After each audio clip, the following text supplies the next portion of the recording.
আজকে চিকেনটা একটু অন্যভাবে করবে, কম মশলা দিয়ে করছি, দেখি। এই লেগ পিসগুলো কাটছো কেন? মশলাটা ঢুকবে একটু, মশলাটা ভালো ঢোকার জন্য লেগ পিসগুলো কেটে দিচ্ছি। এবার মশলাটা রেডি করে নেবো, তাই তো? মশলাকেও কম মশলা দেবো, জিরে ধনে একদম লাগবে না কিছু। একটা টমেটো দিলাম গোটা, একটা গোটা রসুনই দিচ্ছি, আর কাঁচা লঙ্কা দিচ্ছি। এটা কাঁচা লঙ্কা দিলাম, 4-5টা কাঁচা লঙ্কা দিচ্ছি। এটা একদম জিরে ধনে কিচ্ছু করবে না, শুধু এইটুকু রান্না মশলা হচ্ছে, আরো কিছু এবার এটা ব্লেন্ড করে নিতে হবে। হয়ে গেছে, মশলাটা হয়ে গেছে। কড়াই গরম হলে তেল দিতে হবে, সর্ষের তেল। তেল দিলাম। তেলটা গরম হয়ে গেলে এর মধ্যে কি দিচ্ছ? এলাচ দিলাম, চানা পেঁয়াজ দিলাম, করে কাটা পেঁয়াজ আছে, ভালো করে লাল করে ভেজে নিই। এবার পেঁয়াজটা ভালো করে লাল করে ভেজে নিতে হবে।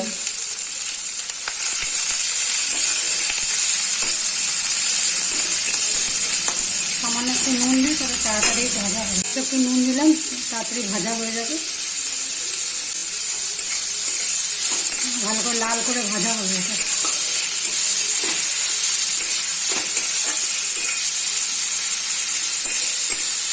এটা একটু ভাজা হতে থাক, একটু ভাজা হতে থাক। পেঁয়াজটা একটু ভাজা ভাজা হয়ে গেছে, লাল। আর একটু হোক। পেঁয়াজটা লাল করে ভাজা হয়ে গেছে, এরপর কি করবে? চিকেনের টুকরোগুলো দিয়ে দিই, চিকেনের পিসগুলো দিয়ে দিতে হবে।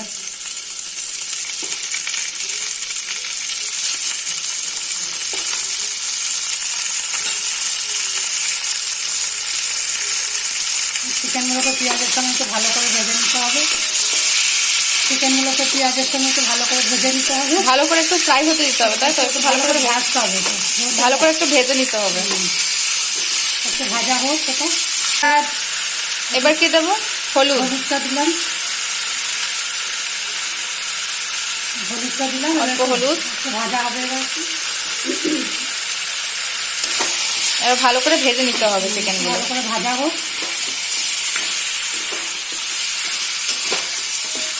ভাজতেই যতক্ষণ সময়, তাহলে এটা রান্নাটার সময়টা খুব কম লাগে। এটা মানে তাড়াহুড়োর মধ্যে এই রেসিপিটা বানানো যায়, তাই তো? হ্যাঁ। আচ্ছা, একটু ভাজা হোক, ভাজাটা প্রায় হয়ে এসছে, তো তেল ছাড়তে। যতক্ষণ না তেল ছাড়বে ততক্ষণ ভাজতে হবে। ভাজা হয়ে গেলে এর মধ্যে মশলাটা দেবো, তেলটা ছেড়ে দিতে এবং মশলাটা দেবো। মাংস থেকে তেল ছাড়লে তারপরে এই মশলাটা বেটে রাখা পেস্টটা দিয়ে দিতে হবে। পেস্টটা দিলাম, পেস্টটাকে ভালো করে মিক্স করে নিতে হবে, তাই তো? হ্যাঁ, এবার একটু এটা আবার কষাতে থাকি।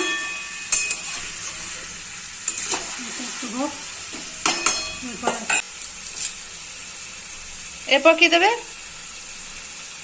কারি পাতা, কিছুটা কারি পাতা। কারি পাতা দিলাম। এবার কষতে থাকবো, এটা এবার একটু কষা হোক।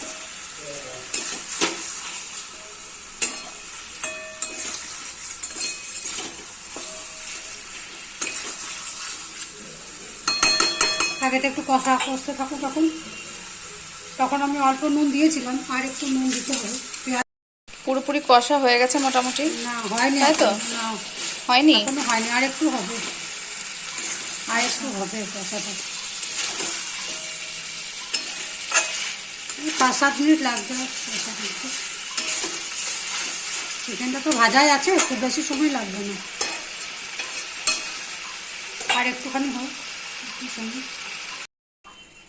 তেলটা প্রায় ছেড়ে এসছে, এবার 20 মিনিট মতো লাগলো, তাই তো কষা হতে? 15-20 মিনিট লাগলো। তেলটা প্রায় ছেড়ে এসছে। এটা রসুন আর লঙ্কার আচার, এটা। আচ্ছা, এটা বানানোর ভিডিও আমি ডেসক্রিপশনে দিয়ে দেবো, লিঙ্কটা। তোমরা সেখান থেকে চেক আউট করে নিতে পারো। এই রান্নাটা ভীষণ টেস্টি হয় খেতে, খুব ভালো। তার সঙ্গে কারি পাতাটা খুব ভালো যায়। খুব ভালো রান্নাটা হয়, এটা টেস্ট ভীষণ টেস্ট হয়। কেউ চাইলে আলুও দিতে পারে, আলু দিয়ে অল্প আলুও দিতে পারে, আমি আজকে দিইনি, আলুও দেওয়া যায়। এবার আসল গন্ধটা বেরিয়েছে। বাঙালির আলু ছাড়া চিকেন ঠিক খুব একটা জমে না, তাই না? আলু দেওয়াই যায়, আমি দিইনি, আলু দিলে দেওয়াই যায়। আসল গন্ধটা এবারে এসেছে, এবার ভালো।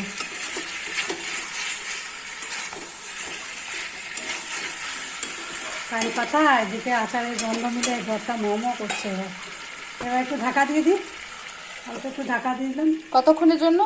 5 মিনিট থাক, তারপর এরপর ঢাকাটা খুলে দেখি, ঢাকাটা খুলে দেখি কত দূর হয়ে গেছে কি?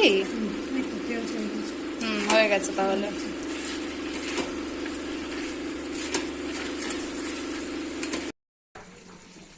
অল্প একটু জল দিতে হবে, তাই তো? উষ্ণ গরম জল দিলাম, অল্প একটু উষ্ণ গরম জল দিলাম। আচ্ছা, এটাতে বেশি ঝোল ভালো লাগে না, একটু মাখা একটু মাখা মাখা হবে। একটু মাখা মাখাই ভালো লাগে।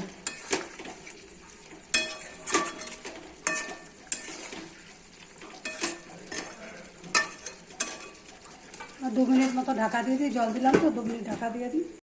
2-3 মিনিট মতো হয়ে গেছে, এবার ঢাকনাটা খুলে নেবো। খুলে দিই।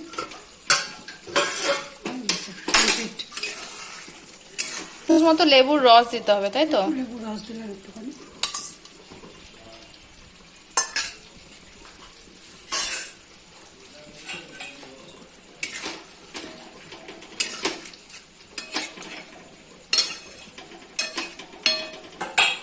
কমপ্লিট, তাই তো? এবার এটা সার্ভ করবো।